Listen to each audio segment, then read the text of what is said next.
Halo Del, Halo Kak Nugi. ini sambil nge-save nih, Oke, nge-save oke. teman yang mau gabung. Sehat Del? Siap. Sehat, puji Sehat? Tuhan. Kak Nugi gimana? Amin. Del lagi di mana Del? Lagi di rumah. Rumah di mana sekarang? Oh, di Jakarta masih. Masih di Jakarta ya. Betul. Kamu sejak lahir di Jakarta Betul. terus ya?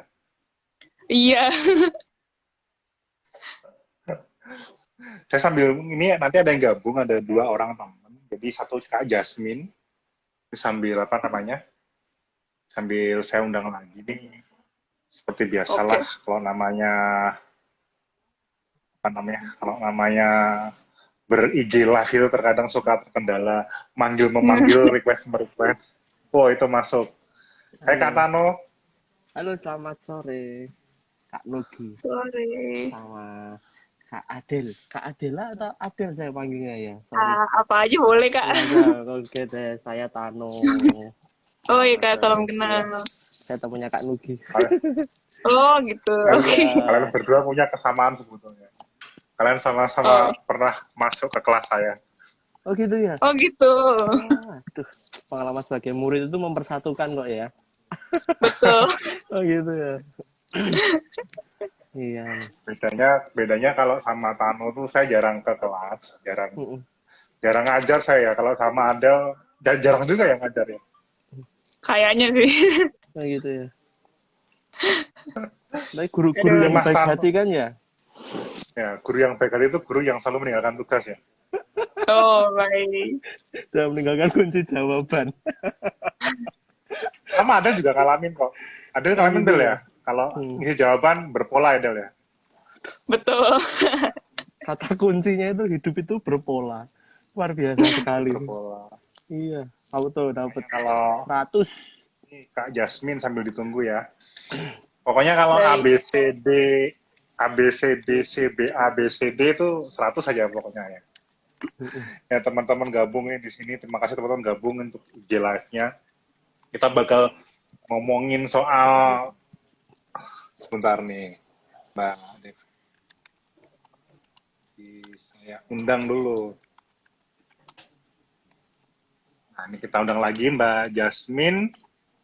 Mbak Jasmine ini dari Semarang, anak UGM. Kalau Adela ini kuliah di, oh ini Atma Mbak Jaya, Jasmine masuk, Jakarta. Majaya. Iya. Halo Kak Oke, Jasmine. halo, Halo Jasmine, Kak halo, Jasmine. halo Mas Nugi, Mbak Adele. Halo. Halo, halo. Saya kenalkan ini ada teman saya dari Periplus namanya Oktano. Hai Oktano, Halo, halo kita Kak menyapa Jasmine. Oke, halo Mas teman-teman kita Oktano. nih. Ya, akhirnya Mas ketemu Oktano ya. pakai Wih, masker lagi di kantor gitu kan ya. iya, maaf banget ini Halo. masih jam kerja, belum selesai. Ih, Jam kerja, sulit ya. Mas Oktano di Periplus boleh gondrong ya? Aduh, itu butuh ini apa namanya surat toleransi atau dispensasi dari ownernya kayaknya. Oke, baik, kita langsung aja acara. Kita bakal 30 menit berdiskusi sama Kak Adila sama Kak Jasmine tentang kebahagiaan. Kebahagiaan kalau aku bisa ngelarin tugas tanpa stres. Nah, Kak Tano ini juga dulu kan pernah jadi mahasiswa dan juga murid di sebuah sekolah, pasti yang namanya punya tugas itu beban gitu. Tapi sebenarnya fokusnya bukan soal tugas kuliah, tapi lebih soal dinamika selama kuliah. Nah, sebelum saya nanya lebih dalam, saya mau ngabsen satu-satu nih, Kak Adela sama Kak Jasmine. Kak Adela ini lagi sibuk apa nih? Kok kemarin saya ngeliat di IG story-nya tuh lagi posting-posting sesuatu yang berbau Surabaya sama Bali nih. Lagi staycation, aduh. apa tour journey lagi. Traveling atau Traveling. jemput siapa ini? Waduh, maunya sih traveling ya. Aduh, tapi Maunya. kebetulan enggak. Kebetulan enggak kemarin. Kebetulan ini saya atau apa nih ngomong ini? Bebas. Bebas. Kebetulan kemarin eh, aku ditugaskan ke luar kota karena aku ngambil bagian sebagai student staff di kampus. Itu student staff dari Biro Marketing. Jadi kemarin sempat ada World Education Expo, itu aku ditugaskan untuk ke Surabaya dan Denpasar. seperti itu. Maunya sih touring, maunya jalan-jalan, tapi ternyata kenyataannya tidak, tapi nggak apa-apa. Puji Tuhan dapat ke giliran gitu keluar kota. Mungkin sibuknya itu sih, Kak. Sama Ah, aku sebagai asisten lab, terus juga ya sibuk-sibuknya mahasiswa semester 6 sih secara umum bentar. gitu. Tadi student staff itu gimana? Mahasiswi yang bekerja di kampus atau mahasiswi yang seperti apa? Iya, betul. Jadi kami bekerja di kampus, tergantung di biro apa gitu. Kebetulan kalau aku di biro marketing, jadi kita sebutnya sebagai tim penerimaan mahasiswa baru gitu. Jadi kalau misalnya ada teman-teman SMA yang baru mau daftar, itu biasanya kita yang bantuin pendaftaran gitu. Sebelum berhubungan sama karyawan atmajanya langsung melalui kami juga bisa gitu. Jadi kalau misalnya ada permasalahan admisi atau permasalahan misalnya berkas-berkas pada saat daftar di awal itu bisa melalui kami. Seperti itu. Kira-kira kayak gitu, Kak. Oke. Berarti kalau di sekolahnya Mas Tano tuh Angelus gitu ya Mas Tano ya? Kakak pendamping gitu ya? Kakak mentor gitu Iya, ya? kakak malaikat istilahnya ya. Waduh. Enggak kakak Oke, adik terima lagi, tapi kasih kakak malaikat. Kakak malaikat. Makasih Kak Dela sama Kak Tano. Kak Jasmine ini kalau Kak Jasmine tuh kalau ngeliat IG-nya, wah penuh dengan kegiatan dan beragam acara-acara online dan offline. Online Oh, tepatnya. Sibuk apa sih Kak Jasmine sekarang? kalau aku sih sebenarnya gak jauh berbeda ya sama Adel. Maksudnya mahasiswa tahun-tahun terakhir kan pasti sibuk skripsi atau kuliah. Terus mungkin kalau aside from kuliah, aku sedang mengembangkan ini sih. Mungkin Mas Nugi juga udah tahu Women Beyond. Ya, jadi itu kayak komunitas yang berfokus pada women empowerment atau kayak pemberdayaan perempuan, terutama mahasiswi. Jadi kalau misalnya mungkin dan aku sebagai co-foundernya di sana dan juga marketingnya. Jadi ya sekarang kesibukannya mengurus itu, selagi juga lagi banyak kegiatan dari salah satu beasiswa yang aku ikutin sih. Aku nggak tahu sih boleh nyebut merek gak sih? Aku nggak tahu tapi Boleh, boleh dong. Spill oh aja, iya, Besti. oh iya oke santai ya. Iya, jadi sama sibuk ini sih tahun kedua dari Beso XL Future Leaders. Jadi banyak kegiatan. Kita tuh kayak ada kegiatan membuat IoT project itu. Jadi kayak suatu solusi IoT untuk komunitas-komunitas sekitar. Kayak gitu misalnya kayak pemberi pakan otomatis untuk peternak, semacam itulah. Kayak gitu sih. Sekarang kesibukannya itu aja. Dari rumah tapi Lebih, semuanya oke. online. Mm-mm. Loh, kalau tadi kan, kalau saya coba hubungkan ya, Kak Adela itu sekolah di School of Communication. Betul. Ya, ya Kak Adela ya. Kalau Kak Jasmine ini lebih tepatnya di bagian apa? Sekolahnya? Sekolahnya, Oh, kuliahnya ambil jurusannya ya. jurusan Jurusannya teknik industri. teknik industri. Oh, lantas Iya, tadi karena langsung teknik tapi mengarahnya nggak ke terlalu teknik. teknik lapangan ya, artinya ya.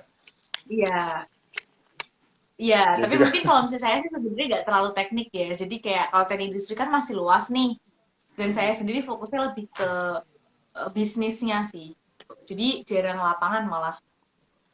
menarik loh, karena kalau mendengar istilah teknik itu secara gender itu selalu teringat pada tukang, dan tukang itu kan kebanyakan anak laki-laki seperti Mas Tanu gitu ya. Mm-mm. Sementara di depan kita itu ada Waduh. Jasmine Mutia, sekolah teknik. Saya ngebayangin teknik industri, begitu lulus Mbak tuh pakai helm warna kuning gitu kan ya.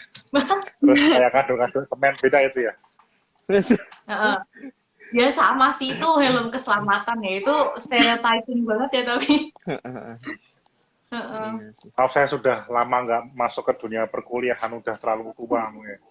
Nah, makasih untuk ceritanya nih Kak Jasmine yang aktif di setidaknya salah satu, kalau kami menyebutnya ekosistem ya, sebuah kelompok yang saling support gitu kan ya, dalam visinya baik ya, itu soal women empowerment, soal bagaimana wanita punya kemandirian. Dan kebetulan pencerita kita kan dua mahasiswi yang aktif masing-masing, artinya punya suara lah, punya keberanian, punya peran di kampusnya. Saya tidak tahu apakah dalam organisasi Kak Adela sama Kak Jasmine di kampusnya itu lebih banyak yang aktif itu yang mahasiswa atau mahasiswanya. Tapi setidaknya kita mau ngomong soal yang kedua nih. Yang kedua kita mau ngomong soal kebebasan. Nah, berbicara kebebasan saat anak SMA masuk ke anak kuliah itu kan yang pertama adalah kebebasan. Pokoknya bebas, titik. Bebas apa? Bebas dari, kalau saya Mas Tano tuh kebebasan tuh ada dua gitu. Bebas dari sama bebas untuk. Nah, kalau zaman awal-awal anak SMA masuk kuliah tuh bebas dari pelajaran BK, bebas dari harus pakai seragam ini itu kan ya, bebas harus pakai kaos kaki warna tertentu gitu kan ya. Nah kemudian masuk ke jenjang kuliah yaitu bebas untuk gitu ya, bebas untuk berkegiatan, bebas untuk memilih mata kuliah sendiri bahkan kan ya, karena kan dalam beberapa hal pasti boleh memilih kan SKS apa yang mau difokuskan di semester ini. Nah bagaimana Kak Adela dulu ya, Kak Adela dulu memaknai kebebasan yang Kak Adela dapatkan selama Kak Adela kuliah di Atmajaya. Dan nanti disambung oleh Kak Jasmine, bagaimana Kak Jasmine memaknai kebebasan itu sendiri sebagai anak Semarang gitu kan ya, ke Jogja lu punya kebebasan, bahkan nggak cuma bebas untuk apa ya, nggak cuma bebas dari tugas, mungkin bebas dari keluarga juga, artinya kan harus mandiri, bebas untuk memilih makan, bebas untuk memilih tempat untuk ngekos. Silakan Kak Adela. Oke, makasih Kak Nugi pertanyaannya. Kalau dari aku sih, kebanyakan lebih bebas untuk berekspresi sih kalau di kuliah. Terus juga bebas memilih kita mau berkembang di mana gitu. Seperti yang Kak Nugi bilang tadi, mungkin lebih ke salah satu contoh konkretnya bisa pilih, misalnya dengan sederhananya pilih mata kuliah apa yang mau kita ambil. Terus juga pilih organisasi apa yang mau kita masukin, terus kegiatan apa yang mau kita tekuni di luar kelas gitu. Terus juga yang terakhir lebih bebas untuk memilih kita mau jadi siapa gitu secara keseluruhan. Karena kalau menurut aku kalau di sekolah itu terbatas ya, kita nggak terlalu bisa berekspresi, nggak terlalu bisa bisa mungkin berekspresi, cuma tetap kembali lagi adanya keterbatasan itu. Jadi kalau di kuliah tuh kita benar-benar wah terserah deh mau apa, yang penting lulus, yang penting IP masuk gitu. Yang penting itu sih kalau dari aku itu sih mungkin kan secara simpel. Oke, terima kasih Kak Adela. Kak Jasmine ini yang sudah di masa-masa akhir kuliah nih. Akhir kuliah ya, oke. Kalau aku sih yang memaknai kebebasan itu di kuliah itu mungkin lebih ke freedom of trying new things, freedom of choices. Yang tadi juga sempat di-mention sama Adele ya.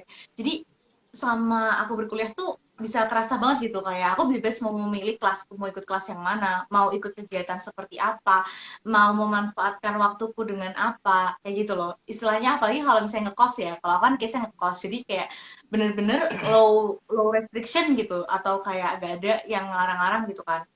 So, freedom itu pasti sangat dinanti-nantikan, dan awalnya itu sangat senang gitu, membahagiakan, kayak wah pergi ke sini atau kayak ikut kelas ini atau belajar ini kayak gitu.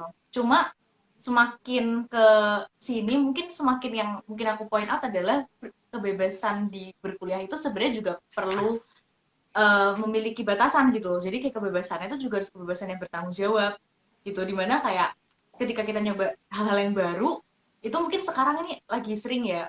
Mungkin Adel juga ngerasain kalau di organisasi itu kan kadang ada tuh yang join aja terus mungkin out atau mungkin gak bertanggung jawab ya. Jadi mungkin Betul.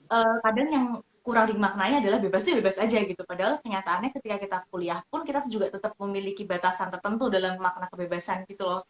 Jadi kita tetap harus bertanggung jawab dengan apa yang kita ikutin, dengan apa yang kita lakukan, kayak gitu sih. Karena menurutku masa kuliah itu semacam investasi untuk masa depan gitu. Ketika kita milih sesuatu yang benar, itu bisa jadi fondasi untuk masa depan kita, dan ketika kita salah juga nggak apa-apa karena masih kuliah gitu kan.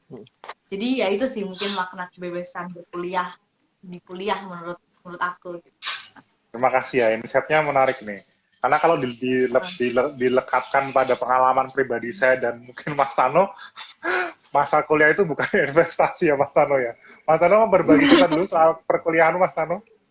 Janganlah, saya kalau itu akan berbeda banget sih dengan apa namanya Adel dan Mas Tano sendiri gimana?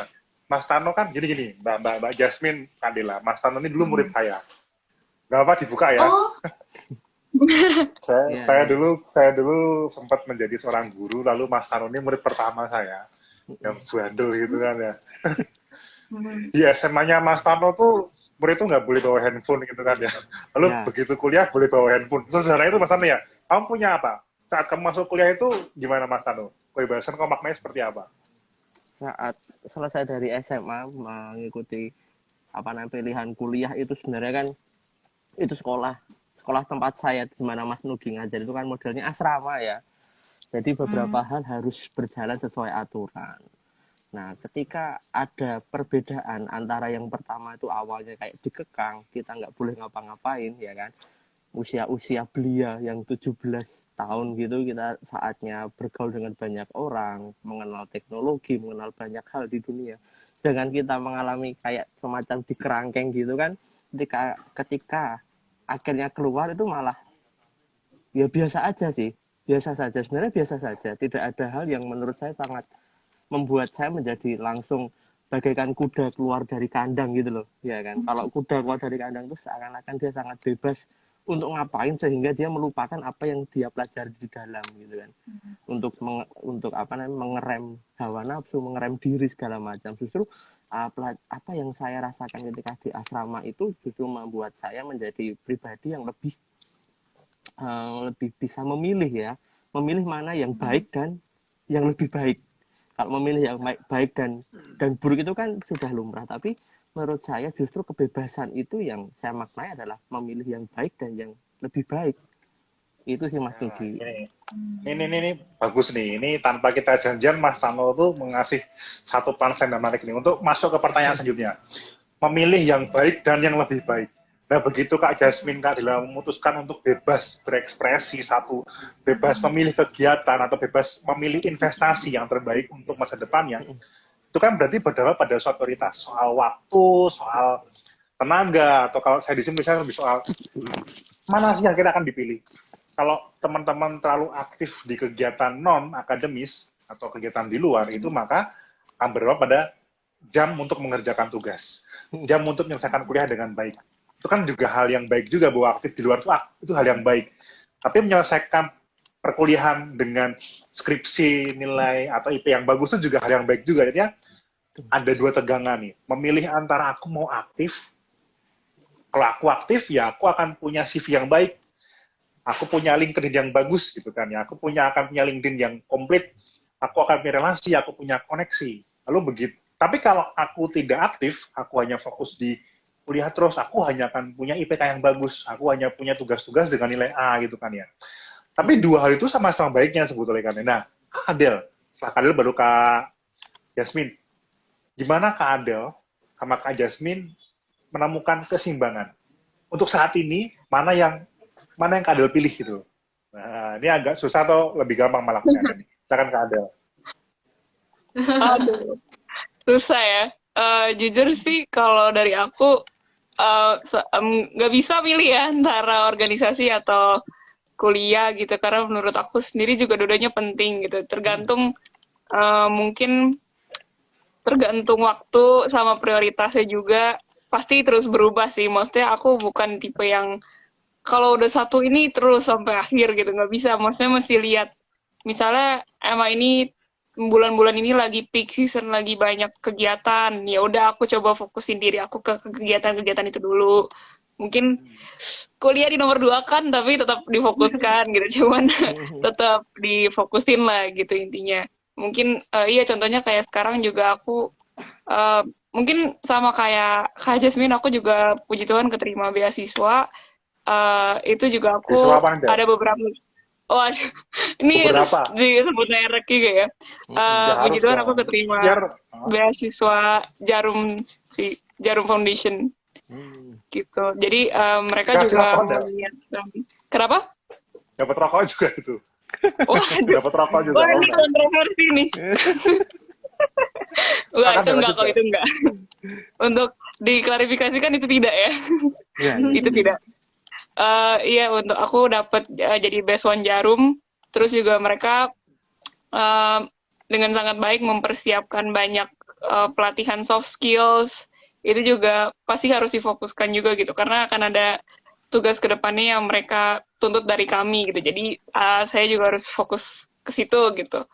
Terus untuk untuk kuliah, sih belakangan ini mungkin karena mahasiswa semester 6 udah mulai nurun juga ya kualitasnya mungkin ya kalau di nggak tahu mungkin Kak Jasmine apa makin meningkat kali kalau aku sih makin aduh kayak dicapai ini kuliah lagi belajar udah mana online kan udah nggak masuk otak udah aduh susah banget deh pokoknya kuliah cuman masih difokuskan juga tetapi kalau aku di sekarang ini lebih cenderung ke ya seperti tadi kegiatan dari beasiswa terus dari organisasi yang lain kayak dari student staff aku juga kemarin puji Tuhan dikirim keluar kota terus tapi di luar itu semua juga jangan sampai kuliah keteteran seperti itu kira-kira menjawab nggak nih jadi muter-muter Tapi yang paling berdampak itu kuliah apa? Mata kuliah yang inti atau mata kuliah yang sebenarnya ada pikir mata kuliah ini nggak gitu penting sebetulnya untuk aku dalami sehingga adalah loss aja lah dapat B atau dapat C.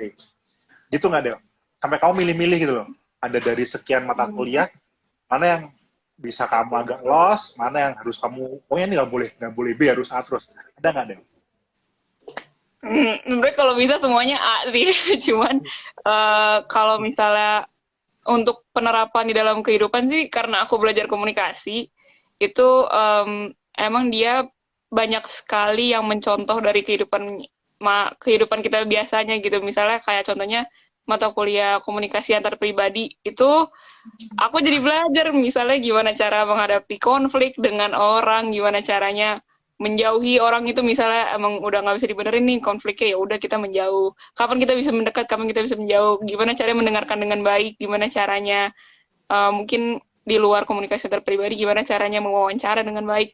Menurut aku itu kayak apa ya basic life skills yang emang harusnya mungkin semua orang tahu gitu. Mungkin dunia ini akan menjadi lebih baik gitu kalau misalnya kita bisa mendengarkan satu sama lain dengan baik, gimana bisa berkomunikasi dengan baik gitu. Mungkin karena di luar hal-hal praktis ya, menurut aku itu salah satu mata kuliah yang cukup penting gitu sih. Kalau misalnya harus dapat A di mana sih? Sejujurnya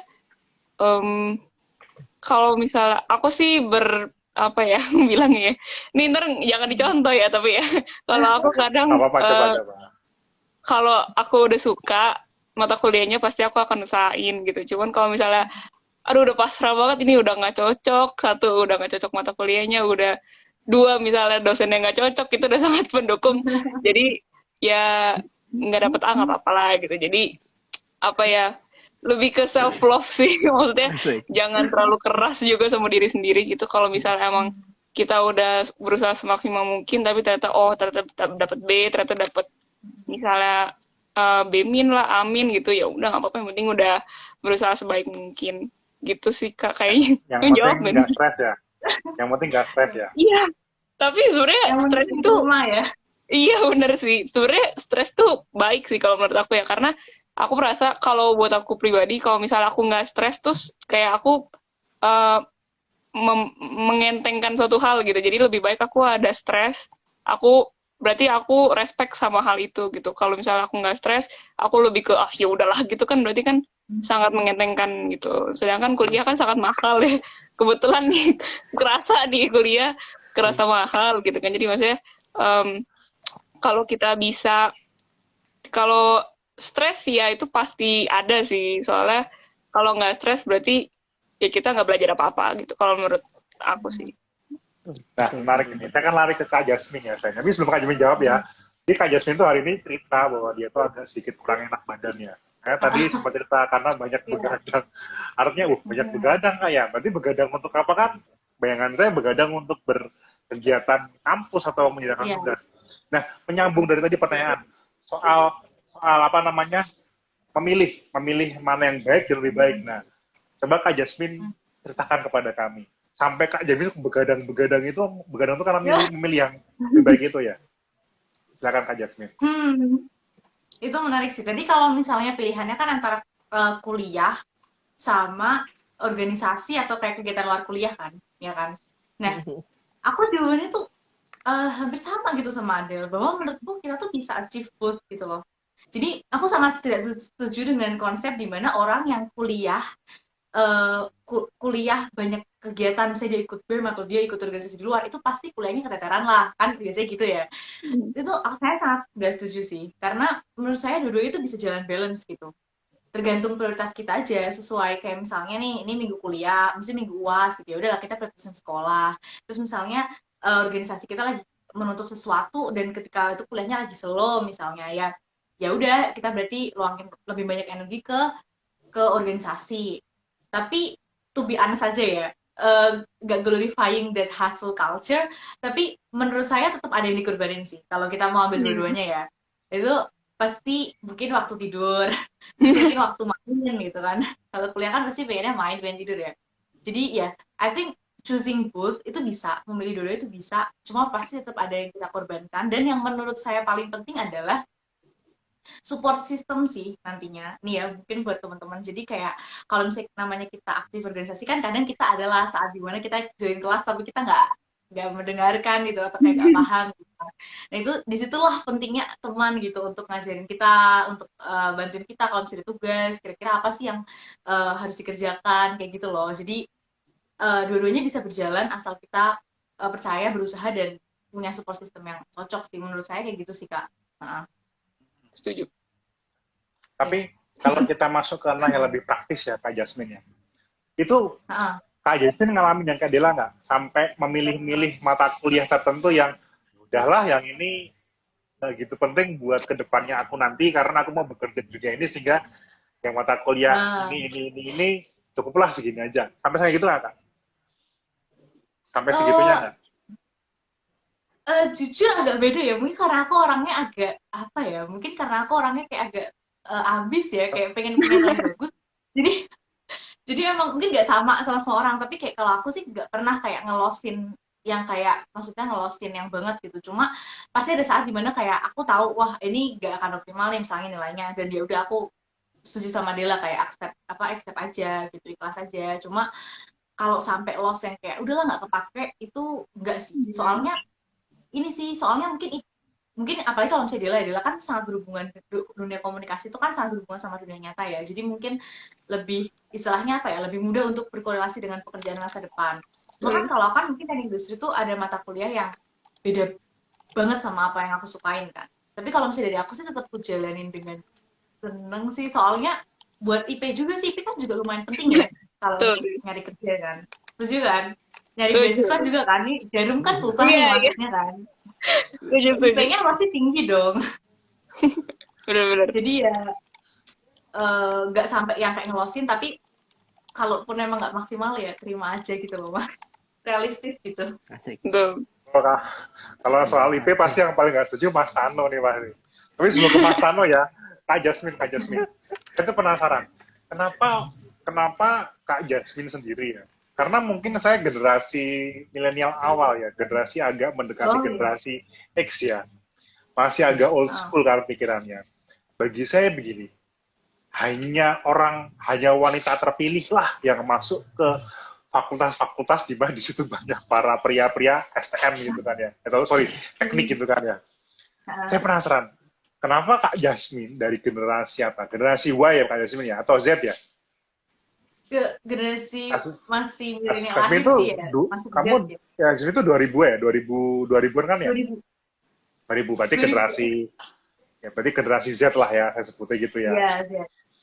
Z, generasi digital native. Nah, untuk Kak Jasmine, kenapa memilih mata kuliah teknik industri, sementara banyak orang mungkin di generasi itu lebih memilih untuk apa ya, mungkin IT, komunikasi kayak Dela. Kak Jasmine. Oke. Itu interesting question banget sih. Dan mungkin sedikit informasi dulu ya untuk mungkin teman-teman yang sini sama Mas Nugi, sama Mas Tam mungkin, bahwa kalau teknik industri itu emang sekarang trennya itu 50-50 perempuan sih. Jadi emang banyak perempuannya. Mungkin karena emang pekerjaannya itu cukup luas ya. Jadi lulusannya tuh nggak mesti harus lapangan kayak gitu.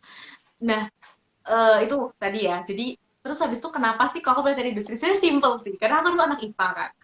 Nah, kebetulan aku tuh pinternya di bidang STEM atau kayak ya hitung-hitungan gitu. Ya, sains, teknologi, engineering sama math ya. Math. Nah, Tapi at the same time aku juga suka bisnis gitu, aku juga suka social communication, maksudnya gak suka lah yang kayak di belakang meja banget gitu loh Mas. Nah akhirnya waktu nemuin jurusan teknik industri ini, di sinilah aku kayak oke, ini jurusannya masih general. Ketika kita masuk sini, kita masih bisa lagi memilih eh, penempatan atau kayak konsentrasi yang mau kita ambil gitu loh Mas nanti. Jadi aku merasa waktu itu kayak menunda pilihanku sampai sekarang gitu loh, istilahnya kayak gitu. Nah, terus juga dulu sempet sih diomongin ya pasti sama keluarga kayak kamu keluarga aku nggak ada yang teknik tuh sebelumnya. Biasanya sosum. Jadi pasti kayak kamu yakin mau teknik, tapi kan emangnya bisa, kayak maksudnya pasti ada pertanyaan keraguan kayak gitulah ya. Cuma menurutku mungkin semakin kesini justru semakin banyak kemudahan untuk perempuan masuk ke dunia STEM sih, karena banyak company-company juga yang sekarang kayak membuat suatu kebijakan kayak harus ada perempuan misalnya. Ya sih, kayak di timnya, misalnya tim engineering pun ada perempuan kayak gitu. Jadi menurutku aku masuk teknik industri karena emang aku suka bisnis dan suka generalisasinya dan potensinya cukup besar di masa depan kayak gitu sih Mas. Oke. Insight-nya bagus, malah baru tahu saya di dunia teknik sekarang. Ya inilah generasi saya yang kemudian kalau STEM itu Iya. selalu berhubungan dengan gender yang maskulin. Nah, Maskulin. kita masuk bagian terakhir nih dari cerita. Artinya kita sudah bisa menemukan titik tengahnya. Titik tengah bagaimana Kak Adel sama Kak Jasmine menghidupi pilihannya masing-masing dengan tidak berat sebelah, bahwa ya memilih yang baik dan lebih baik itu bukan soal yang baik itu organisasi, yang lebih baik itu kuliah, tapi bagaimana memilih dua-duanya bisa berjalan bersamaan. Itu setidaknya itu yang saya tangkap ya. Nah, saya nanti mau tanya soal closing statement. Closing statement Kak Adela sama Kak Jasmine soal kemandirian ya. Kita ngomong soal ya bebas. Nanti soal kemandirian sebagai perempuan, alasan kenapa berburu beasiswa, alasan kenapa aktif organisasi itu kan pasti punya quote-quote ya. Motivasi lah. Kenapa aku aktif? Kenapa aku terlibat di sini? Nah, tapi sambil berpikir closing statement-nya, soal itu, soal kebebasan, soal keberanian ekspresi itu, saya akan ngobrol sama Mas Tano ya. Jadi, saya ngobrol sama Mas Tano, Kadila sama Kak Jasmine bisa mulai merancang kata-kata nih untuk closing statement. Nah, Mas Tano gini, mungkin kata-kata IP itu untuk orang-orang seperti kita tidak berdampak ya Mas ya, Mas Tano ya. Karena apa ya, mencari pekerjaan itu mungkin begitu, karena kalian berdua kebetulan adalah apa ya, saya mau bilang laki-laki tapi takutnya bias gender gitu loh, bukan hal biasa, tapi terkadang di kepala saya itu yang penting itu adalah koneksi gitu loh, relasi. Yang penting kamu kenal sama si pemilik perusahaan ini, kamu kenal sama manajer di kantor ini gitu. Itu terkadang yang membuat jaring laba-laba pekerjaan tuh kayak gitu loh. Nah, Mas Tano sendiri memaknai hal itu nggak? Untuk mencari pekerjaan butuh IP nggak, Mas Tano?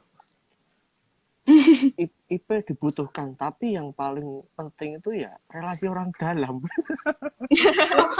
Nggak, itu jokes aja sih. Tapi memang benar gini Mas. IP kan angka ya. Bagaimana mencari angka itu, menurut saya yang harus dilihat lebih dalam lagi, bagaimana kita berproses untuk mencapai IP-nya, bukan angkanya saja itu. Kalau aku cari nilai A, B, C, D itu oke, bisa nilai A semua bisa, cuman bagaimana kamu berproses di situ. Satu, nilai soal kejujuran, kamu bagaimana mengerjakan tugas itu murni dari kamu atau enggak, kan kalau di mahasiswa itu kan sangat dinilai kan plagiarismenya ya nggak sih, ya kan itu. Lalu juga bagaimana kamu belajar, apakah kamu serius belajar atau enggak. Lalu yang terakhir juga pastinya bagaimana kamu berproses ketika di kelas gitu loh. Kadang-kala kan ada juga tuh, ada orang yang mungkin dia itu memang udah cerdas bawaan lahir gitu loh. Ketika dia di kelas hanya tidur, hanya diam, tapi ketika ujian dapatnya A. Sedangkan saya sendiri yang dari lahir juga nggak cerdas-cerdas amat, tapi juga nggak bodoh-bodoh amat, berjuang setengah mati dapetnya juga cuma B gitu kan, rasanya nyesek gitu loh. Gimana kita udah berjuang tapi nilai pun juga bertepuk sebelah tangan tuh kan sakit banget ya sih. Itu yang pertama. Lalu soal IP tadi, kalau Mas Nugi tadi mengatakan bahwa Mas Nugi itu generasi old school ya, milenial awal gitu ya, sedangkan saya itu milenial akhir.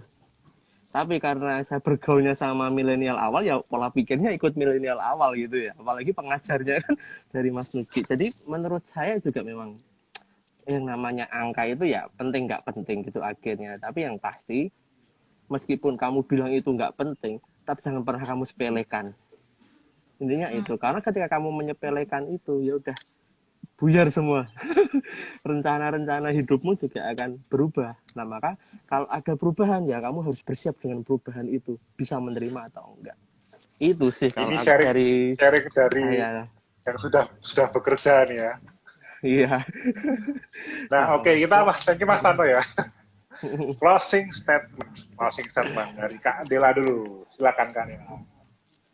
Aduh, apa ya? Ini juga aku sebenarnya udah sempet list beberapa tips sih. Tadi kayak ada kasih aja apa Silakan. jangan? Kasih Tips dong. kayak aku udah orang sukses aja ya, tapi nggak kok ini cuma berdasarkan aku aja gitu. Kalau tips, kalau aku sekarang aku banyak belajar kalau kita tuh mesti mengenal diri sendiri. Ini emang agak cheesy tapi it really matters, kita tahu diri kita atau enggak gitu. Kita mau mungkin untuk khususnya untuk teman-teman yang baru mau cari, misalnya mau cari jurusan, mau cari universitas di mana, itu tuh penting banget kalau kita nggak tahu diri kita tuh nanti nggak cocok gitu ke depannya, karena kuliah tuh nggak kayak SMA, sama sekali nggak kayak SMA. Itu udah kalian misalnya kayak Kak Jasmine pilih teknik industri, ya udah dari semester 1 sampai semester 7 ya Kak selesainya ya. Semester 7 ya udah belajar teknik industri aja gitu. Jadi nggak kayak SMA kita ganti-ganti gitu, nggak, tapi itu sangat spesifik gitu. Jadi alangkah baiknya kita mengenal diri kita lebih baik gitu. Mengenal juga nilai-nilai apa yang kita terapkan, nilai-nilai apa yang kita hindari gitu. Terus juga selama hal yang kita fokuskan itu baik untuk kita sendiri dan tidak merugikan orang lain, kejar aja terus. Jangan berhenti gitu. Terus asik, keren. Abis ini dibikinin buku nggak sama Ferry Plus nih? Nggak ya? Bisa banget, bisa. Boleh, Bisa. Dibikin konten aja. Diatur ya abis ini ya. Aduh, terus juga itu oke. Terus ada kesempatan nih, misalnya ada kesempatan, diambil aja selama itu sesuai dengan traits atau values kalian, juga sesuai sama apa yang bisa kita lakukan, kemampuan kita gitu. Terus juga selalu ingat kalau selalu ada langit di atas langit, jadi kita nggak boleh nggak boleh ya kalau bisa merendahkan diri kita lah di depan orang lain, karena sampai sekarang juga aku masih belajar, ternyata masih banyak orang lain yang tahu lebih banyak dari kita gitu. Walaupun mungkin kita ngerasa kita kayak gue udah pinter nih, kayak gue udah nggak perlu nanya-nanya lagi, tapi enggak, ternyata orang tuh masih banyak yang lebih baik tahu dari kita. Dan mungkin waktu kita di dunia nggak akan cukup untuk belajar itu semua gitu. Jadi kalau bisa kita merendahkan diri aja gitu di depan orang lain gitu. Terus juga mungkin kalau boleh mengutip dari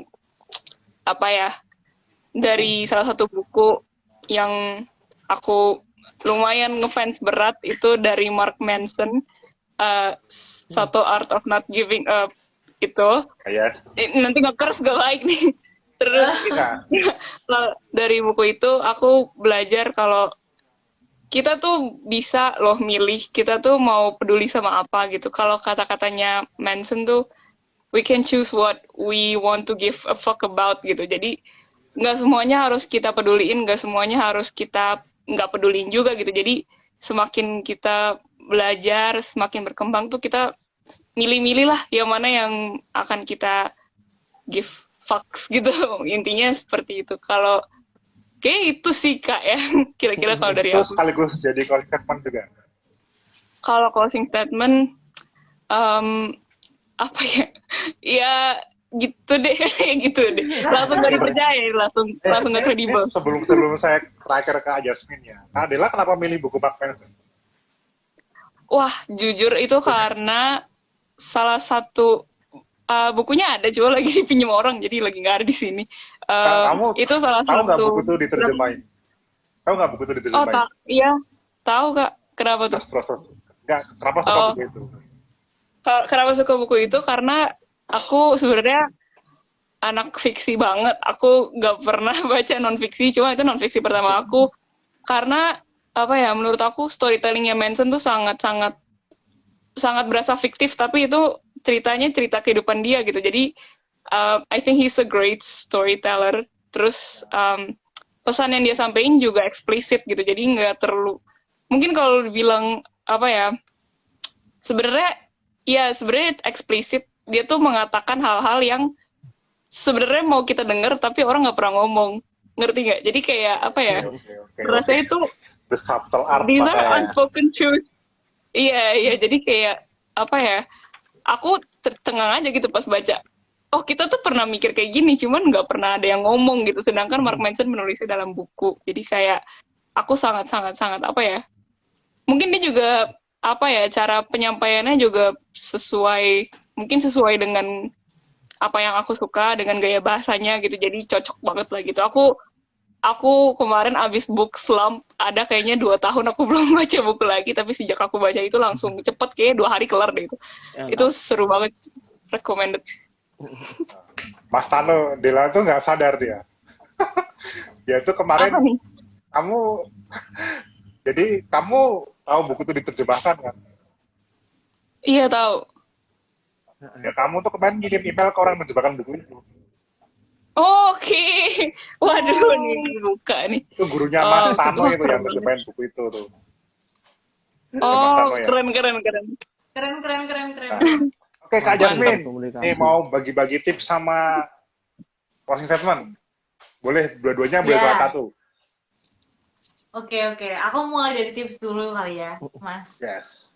Nah, mungkin little tips aja bahwa menurutku gak ada suatu kebenaran mutlak dari kehidupan perkuliahan gitu, atau kayak kunci sukses mutlak gitu. Semuanya tuh depends on yourself, atau tergantung sama diri kamu sendiri.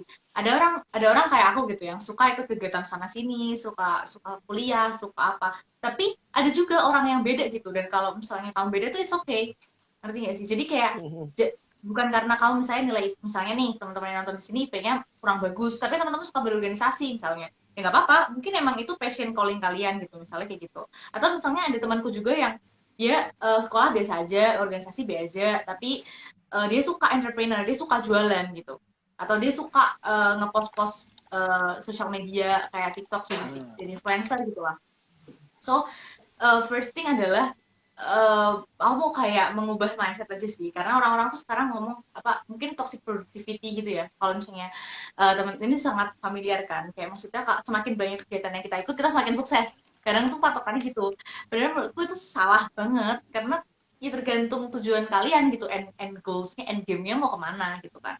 So I think the first thing yang paling penting yang juga aku pelajarin di kuliah, yang dulu waktu aku maba itu di UGM, itu kita ada ospek kan. Nah, ospeknya ini di Fakultas Teknik itu kita disuruh bikin kayak vision board gitu. Jadi kita menggambar, menuliskan, buat mind map tentang apa saja sih yang mau kita achieve selama 4 sampai 5 tahun hidup kita ke depan gitu. Nah, aku rasa itu sangat aku bersyukur aku pernah bikin itu, dan aku juga bersyukur aku bisa achieve beberapa hal dari situ gitu, dan itu tuh menjadi reminder ketika aku feeling lost atau kayak FOMO gitulah. Nah, jadi mungkin first thing adalah tipsnya adalah please find your why. Mungkin aku pernah belajar ini dari Simon Sinek itu tuh tentang a golden circle of why. Jadi kayak finding your why, what and how gitu kan. Tapi paling penting we're finding your why. Terus aku juga kasih little tips untuk mungkin bisa dibikin vision board juga, karena seriously it really helps. Jadi benar-benar setiap bangun tidur kalian lihat tuh gambar kalian mau jadi apa gitu kan. Jadi itu pertama. Terus yang kedua mungkin prioritasin waktu kalian sesuai dengan diri kalian sendiri gitu. Yang mana yang penting, yang mana yang enggak gitu kan. Kalau misalnya teman-teman tahu mungkin ada matriks cara memprioritaskan hal, itu aku baca ini buku satu favoritku tuh 7 Habits of Highly Effective People. Nah, itu aku juga tahu dari kuliah gitu. Jadi waktu kuliah itu ada dosen tamu, terus beliau si Mbak ini adalah kayak entrepreneur, terus kayak beliau memberikan kayak buku ini gitu, terus katanya suruh baca dan isinya emang bener bagus. Jadi yang kedua tadi ya, belajar untuk memprioritaskan apa yang menurut kalian penting kayak gitu, karena pasti gak bisa dong semua tuh, tangan kita tuh kan kecil ya, gak mungkin dong kita menggapai semuanya at one time gitu kan. Terus yang ketiga mungkin be proactive gitu, fokus on sempat dimention sama Kak Adel ya, be proactive ini juga di buku 7 Habits itu. Jadi kayak fokus ke hal yang bisa kalian ubah gitu. maksudnya gini, kalau misalnya kayak kalian ngelakuin ini itu terus hasilnya misalnya belum maksimal, ya udah kan kalian yang penting udah memberikan give your best result, best best best effort gitu. Terus kalau misalnya hasilnya belum memuaskan, ya itu bukan di luar kendali kalian gitu loh, istilahnya kan kayak gitu. Atau misalnya kayak teman-teman ikut sana sini, terus misalnya pasti kita pernah lah ngerasain dijudge atau dikatain atau apa. Nah itu tuh kayak penting banget untuk keep on going dan be proaktif aja dengan apa yang terjadi. Dan mungkin last but not least sih, don't be trapped in toxic productivity sih. Jadi kayak it's okay to take a rest. Nggak apa-apa buat teman-teman untuk kayak istirahat, untuk take your time. Ini yang menurutku hidup tuh maraton gitu. Jadi kayak bukan sprint dengan orang lain, dimana kayak kalau misalnya nih Adel udah bisa keluar, bisa ke Bali, bisa ke Surabaya jalan-jalan, dan dia baru semester 6. Nah aku semester 8 belum pernah misalnya, belum pernah disuruh kuliah kampus ke Bali, belum pernah kayak gitu. Nah itu tuh life is not competition gitu loh. Setiap orang punya waktunya sendiri-sendiri. Jadi karena di maraton itu kayak kalau misalnya udah capek istirahat dulu, nggak apa-apa gitu loh, karena kan kita masih butuh energi untuk hidup sampai tua gitu kan istilahnya. Jadi paling itu sih mungkin tips dari aku untuk teman-teman gitu dari tahun terakhir. Ini sekaligus jadi closing statement ya, kayak ya paling kalau salah satu lagi sih kalau closing statement adalah satu hal sih, kalau satu hal yang aku pelajarin dari salah satu pembicara di Women Beyond, itu namanya Bu Vera, beliau adalah CEO AirAsia, dan beliau tuh berkata bahwa growth atau pertumbuhan kita itu tuh memang tidak berteman dengan kenyamanan gitu. Jadi ketika kita itu capek, ketika kita itu misalnya kayak lelah gitu atau frustasi dengan pekerjaan dan segala macam, kadang emang capek, dan tapi itu tuh adalah tanda bahwa kita tuh sedang fase pertumbuhan atau grow gitu loh gitu. Karena mungkin zona nyaman itu yang jauh lebih bahaya daripada zona tidak nyaman tadi. Itu sih paling yang mau aku sampaikan itu aja. Terima kasih. Lebih enak kita sambil dengerin 420 ya, Mas Tano. Boleh boleh deh.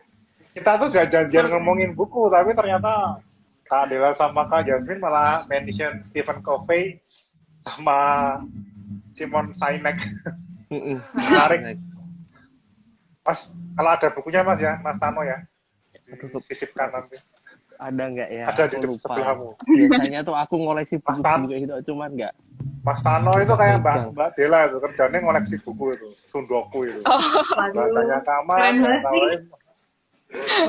Oke, terima kasih Kak Adela, Kak Jasmine untuk waktunya, udah ngobrol selama 48 menit. Mohon maaf jika ada salah kata-kata atau salah informasi atau salah pertanyaan. Semoga semua belajar dengan lancar, menginspirasi teman-teman yang menonton di sini atau yang nanti menonton ulang siaran ini gitu. Salam sehat juga buat Kak Jasmine, lekas sehat, lekas pulih, jangan banyak begadang. Kakak buat Kak Adela juga jaga kesehatan ya. Buat Mas Tano pulang hati-hati ya, nggak usah mampir ke sana kemari, langsung pulang, langsung mandi dan istirahat. Terima kasih untuk hari ini. Terima kasih. IG Live akan saya akhiri dalam hitungan 3 ya. Dadah kakak-kakak. Thank you. Terima kasih semuanya. Kak Jasmine. Thank you Jasmine. Ada